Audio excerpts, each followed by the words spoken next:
So against other opponents who make a big priority about hitting tier 2 and being worried about this kind of thing, you're constantly always worried like, oh god, what am I going to do if he gets a Blood Crusher on the field?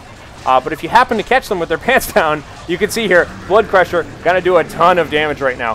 He's focusing down the Shuriken Cannon, not a bad idea. You can see there is a Bright Lance team that just came out of the battlefield, and now what he needs to do, Divine Fist needs to focus that Bright Lance team with all of his might. That's the one thing that's going to take him out of this game. Well, the two turrets will eventually do it, but you can see he's knocking him around. Looks like he's doing a pretty good job. He used that charge to knock him back there, and he's just going to keep putting some pressure on that Bright Lance team. Perfect, perfect. Now, again, I'm going to pause here. This is good. This is what you should be watching right now if you're playing the game. But honestly, you shouldn't be watching this. What you should be watching if you're playing the game is all of this stuff. What needs to be happening right now is you need to be capping everything around the map. Unfortunately, he has never, ever picked back up his Chaos Lord, so you can see he probably has the money for that even. That's kind of an oversight not using that again, just simply because that unit can cap points. But you can see he's got 2 squads otherwise on the field that are both capping victory points. That's fine. If he had a Chaos Lord here, Chaos Lord could be capping the middle. But always remember, when you have an edge in battle, spread your units out and start capping stuff, because eventually this Blood Crusher is going to die. Or, okay, he might win the game, but eventually he's going to die. And you're going to want to have something to show for it other than having beat up a bunch of units. And that's kind of what he's doing right now. It's just unfortunate that he only has 2 units to show for it. So the Blood Crusher, again, chasing around this Bright Lance team. Unfortunately, the Bright Lance team has just been reinforcing the whole time. Retreating, oh, that's not going to help so much. He can retreat through melee there. But now the pressure is really starting to build on this Blood Crusher. At some point here, he's got to decide, okay, enough is enough. I need to get out of here. Probably what he wants to do is make a beeline towards these Chaos Heretics here, because they can worship, increasing his speed to help him get out of there, and also they can repair him. So now you can see that the guard tower is all set up here with this Bright Lance team. That's looking pretty good, but oh, nice little counter here going on again. The Chaos Heretics have been upgraded to have their grenade launchers, and they're just going to go ahead and grenade barrage this tower. Grenades, a great way to get guns out of towers there. So that's actually combining pretty well there. Unfortunately, I want to see this Blood Crusher sneak across the top and grab some repairs here. Over on the left-hand side, we can see that the Warlock came all the way out here to defend against the Chaos Space Marines. The Space Marines, again, with that Mark of Khorne upgrade, are ferocious in melee. They are probably just going to wreck this guy. And yes, unfortunately, Robin was too busy watching everything over on this side of the battlefield to pay attention to that side of the battlefield. Very important, by the way, and again, I'm just going to keep pausing whenever there's interesting stuff happening, and I want to talk about 2 things at once. But very important to have, and unfortunately, I can't use hotkeys. In Company of Heroes, you could actually build hotkeys while watching replays, which was kind of fun because you could show this stuff. But really, you want to remember that you probably have your hero on hotkey 1, bam, bam, bam. Some guy in this group has got to have his hotkey on group 2. So one of these Guardians probably, he's got the number 2 hotkey. You don't even need to use the hotkeys to issue orders. I mostly use hotkeys just to keep my camera on the right part of the battlefield here. So 1-1 would jump way over here, 2-2 would jump right back here, and just constantly spam 1-1, 2-2, 1-1, 2-2, and just like keep track of what's happening on both sides of the camera. So, and kind of important little tips there. Hope that kind of makes sense. But try that out. Try that out just using hotkeys to guide your camera around the battlefield. And just kind of remember which hotkey is on which part of the battlefield at the same time. So, unfortunately, he went ahead and lost that. But now you can see that these Chaos Space Marines, again, not being micromanaged. They're just standing around here. They're not really attacking anything. They're going to start working on these generators here, but a little too late. And oh my god, we have an Autarch calling in right on top of them. Kind of forgot about that a little bit. Also, just a note on the "that's lame" comment that popped out there earlier. We saw a "that's lame" when the Blood Crusher came in. Again, I just like to pause when I have to talk about what's out there. The Blood Crusher is a great unit. If it's not countered, send it at the opponent's base. Nothing lame about that in the entire world. Build it and use it, and if it's not countered, you win the game. Great idea. Nothing lame about that, and I fully encourage people to send units rushing into their opponent's base, because the opponent, shame on them, should be ready for it, or at least should be scouting, or at least should be considering that as an option. Here we have the poor Chaos Space Marine here is running away on his own. It looks like this Autarch is just going to hunt him down. He might be able to get away. Ooh, good use of worship. Great use of worship there, Divine Fist. Again, just as a refresher course, the Chaos Lord worships the Khorne god, and worshipping as Khorne gives you speed. It gives you movement speed and stuff. That's always a good way to just kind of worship right off the bat and get your guys into get your guys out of harm's way and whatnot. Again, the Chaos Lord here, he has upgraded his Dark Halo. which is a great tanking ability. Again, it's an energy shield, basically. It lets you convert damage into energy, or, you know, lose energy based on the damage you're getting. He's using the Worship here, which will definitely restore hit points on the Blood Crusher counts as a demon because it's got a demon riding on it, so he's Worshipping right now. I honestly have no idea what's more effective, Worshipping versus repairing, but it seems like it's doing fine, so I don't have any problem with it. The Chaos Space Marines definitely want to get out of there. I almost didn't even get a chance to point out the fact that the Wraithlord came out on the battlefield then, which was a pretty interesting choice, but honestly, what with all the backup he had with Bright Lances and stuff, the Wraithlord did a pretty good job hacking with the Blood Crusher. Now we can see we have a Chaos Dreadnought on the field. I like it. I honestly like it just the way it is. I want to see that autocannon rip into vehicles and rip into troops. It's kind of a perfect use for an autocannon. I'm a lot less of a fan of the fact that he's going with the Mark of Tzeentch missile platform. Much rather would just see an autocannon tear into things right about now. But okay, we'll see where this goes. Perhaps he has some better plan. Maybe even go for the Power Claws if you really wanted to go for something here so that he could kind of be awesome in melee. That would be another great thing. Missiles are cool. He's going to have a nice missile barrage.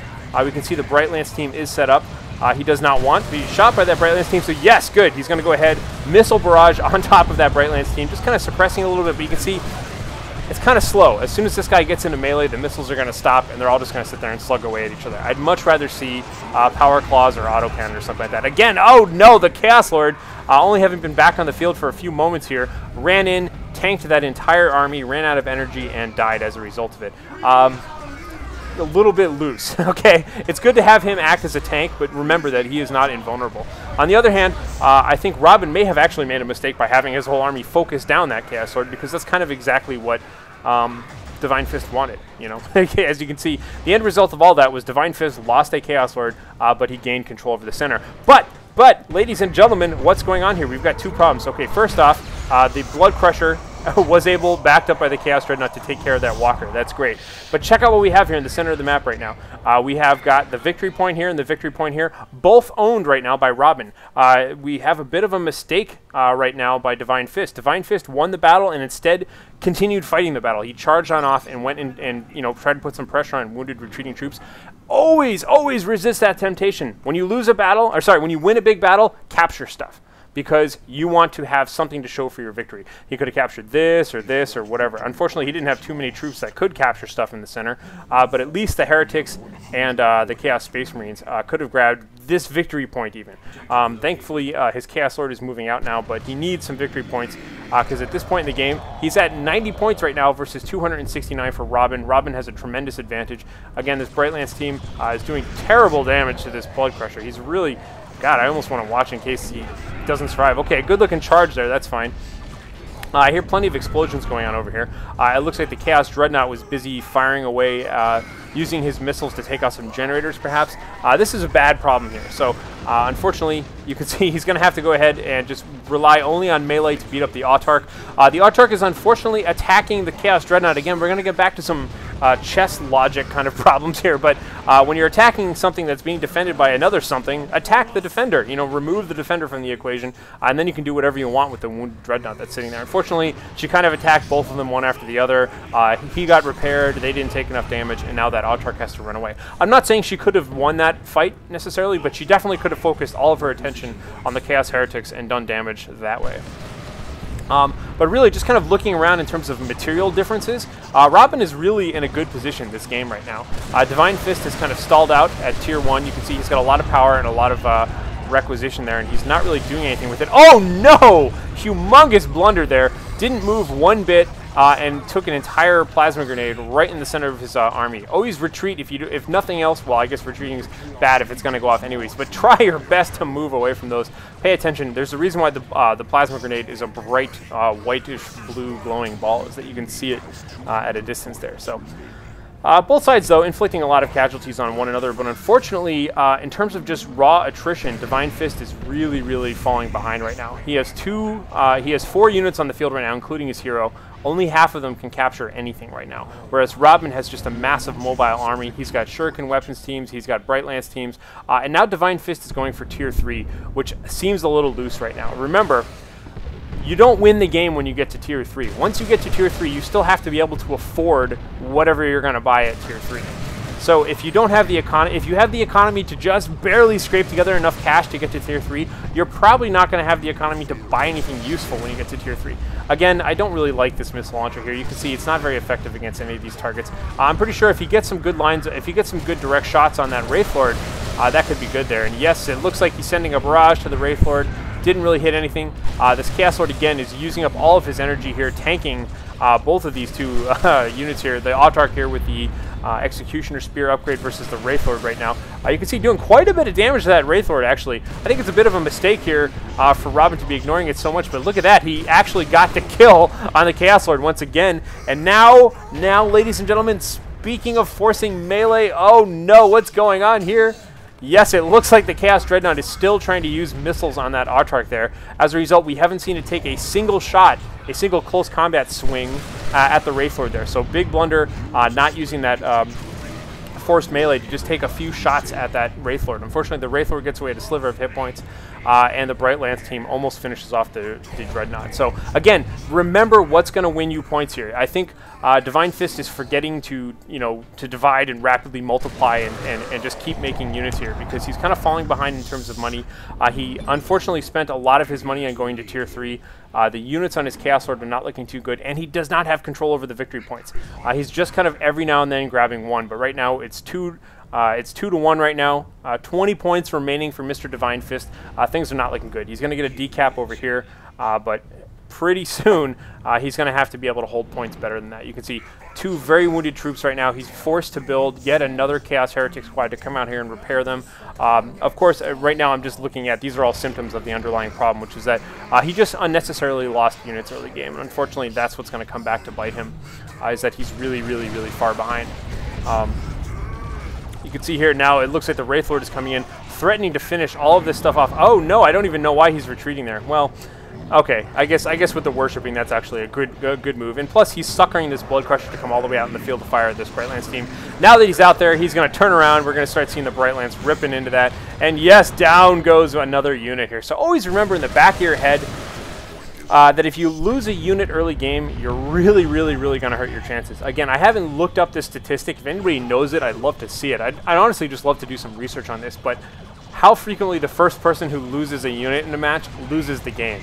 Just from having watched dozens and dozens of replays, it seems like it's a very high number, or very high correlation there. Again, losing units here to the Bright Lance team, that's going to be a good game. Oh no, completely losing units here once again. Looks like the Wraith Lord is going to take out the last of these poor heretics here. So, oh well. But anyhow, you guys, I hope you enjoyed these replays. I find them really fun. I really, really, really enjoy watching just regular games. So I'm going to cast a whole lot more of these for sure.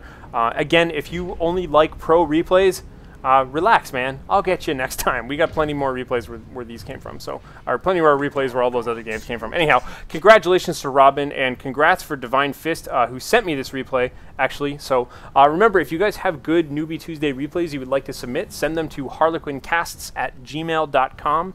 And please include the name Newbie Tuesday somewhere in the title so I know which kind of game it is. It helps me sort them out since I get a lot of random games for Company of Heroes and this and that and other submissions. So, send me your Newbie Tuesday games, but otherwise, I'm Harlequin. Hope you enjoyed this, and subscribe if you did. See you guys later.